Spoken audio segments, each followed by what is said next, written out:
1967년 스웨덴 웁살라에서 열린 WC 총회에서 미시오 데이, 하나님의 선교의 개념이 제정이 되었습니다. 교회와 개인이 선교하지만 보다 궁극적으로 시대적인 모든 상황을 통해서 하나님께서 선교하신다는 개념의 뜻을 가지고 있었는데 1952년 처음 이 선교의 개념이 등장할 때는 복음화가 중심이었습니다. 그러나 웁살라 총회에서는 개인의 복음화, 회심이 아니라 사회적 정의의 실현이 궁극적인 하나님의 선교라고 정의한 것입니다. 하나님의 선교에서 말하는 사회적 정의는 이제 자유와 해방을 추구하는 것으로 정의됩니다. 이는 1960년대 반전 평화운동과 만나면서 사회적으로 억압받는 이들에게 자유와 해방을 실현시키는 것이 교회의 역할이라고 받아들인 것입니다. 사실 하나님의 선교에서 말하는 인간관은 기독교적 인간관보다는 천부적 인간관, 즉 자유주의적 인간관에서 사회주의적 인간관을 결합시킨 형태를 가지고 있습니다. 자유와 해방이라고 하는 단어가 그것을 상징해 줍니다. 그러면서 등장한 개념이 바로 사회적 억압으로부터의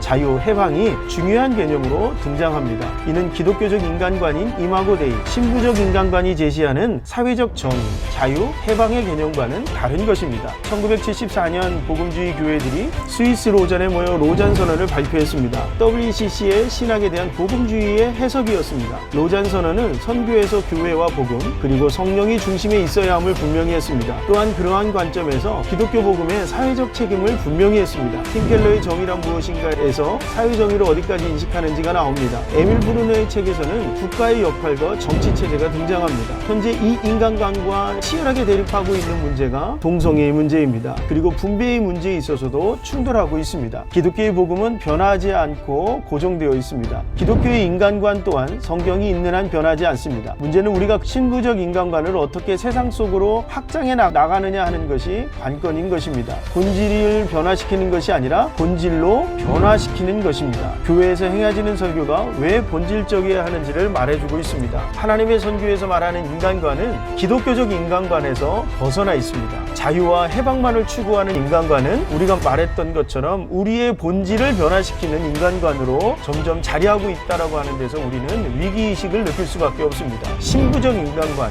우리가 성경에서 말하고 있는 그 인간관을 올바로 선포함으로 인해서 올바른 인간상을 심어주고 인간답게 살아가는 것이 무엇이고 왜 성경적 인간관으로 살아갈 때에 인간다운 인간의 모습을 실현해 나갈 수 있는지를 알려주는 것이 바로 우리가 해야 하는 복음의 본질을 지키는 것이고 올바른 설교의 방향이라고 말할 수 있을 것입니다.